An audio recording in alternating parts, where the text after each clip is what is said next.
وصفتنا اليوم هي ساندويش الفاهيتا. تعالوا نشوف مع بعض كيف حضرت هالساندويش اللي شكله بشهي وبجوع. قبل بداية الفيديو الرجاء الاشتراك بالقناة وتفعيل زر الجرس ليصلكم كل جديد من فيديوهاتي، ولا تنسوا تتابعوني على باقي حساباتي. في البداية حضرت صدور الدجاج، شرحتهم على شكل شرائح رفيعة. هلا بدي أتبلهم. راح أتبلهم بهاي البهارات اللي انتو شايفينها، اللي عبارة عن بابريكا، توم بودرة، بصل بودرة، وفلفل أسود وملح. راح ضفت لها كمان ضفت للخليط سكر بني. هلا راح أحرك المكونات مع بعض حتى يتجانسوا.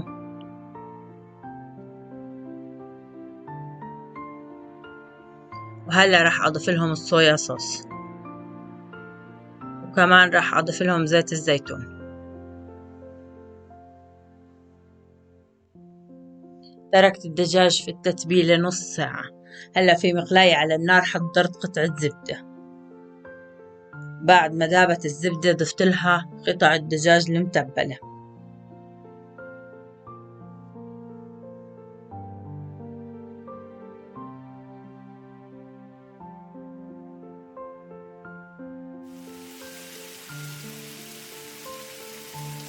وهلا بعد ما تغير لون الدجاج ضلتني احرك بالدجاج حتى تغير لونه، وبعد ما تغير لونه ضفت له الخضار. اول اشي ضفت قطع شرائح البصل،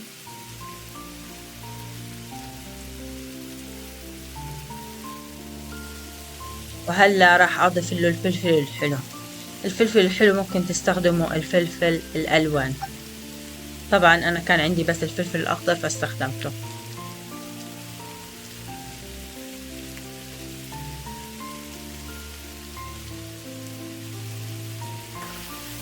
هلا راح احركهم مع بعض عشان يتنكه الخضار مع بهارات الدجاج.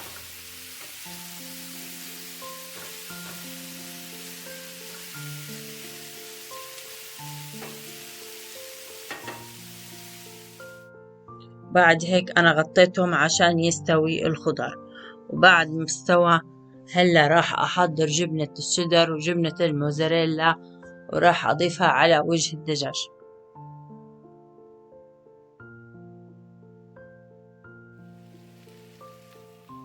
هون غطيتها شوي عشان تذوب معي الجبنة. واستخدمت هذا الخبز اللي انتو شايفينه بالفيديو.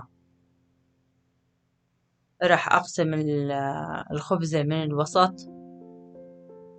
وراح نحشيها. حضرت الصوص اللي هو عبارة عن مايونيز وكاتشب، خلطهم مع بعض. وهلا بدي ادهن الخبزة في البداية قبل ما احط الدجاج.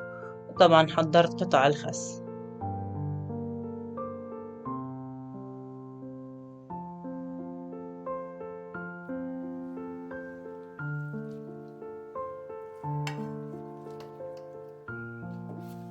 وهلا راح نضيف الدجاج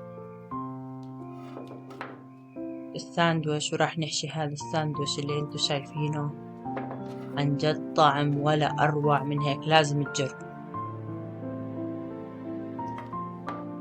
هاي الفاهيتا أذكى من فاهيتة المطاعم. شايفين هذا الساندويش اللي منظره كتير بشهي، لازم تحضروه.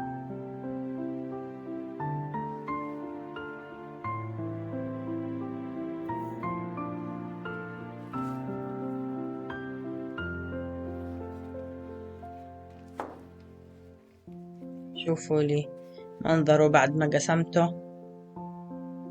عن جد شكله بجوع. ضروري تحضروا هالفاهيتا اللي كتير بتشهي. ويعطيكم ألف عافية.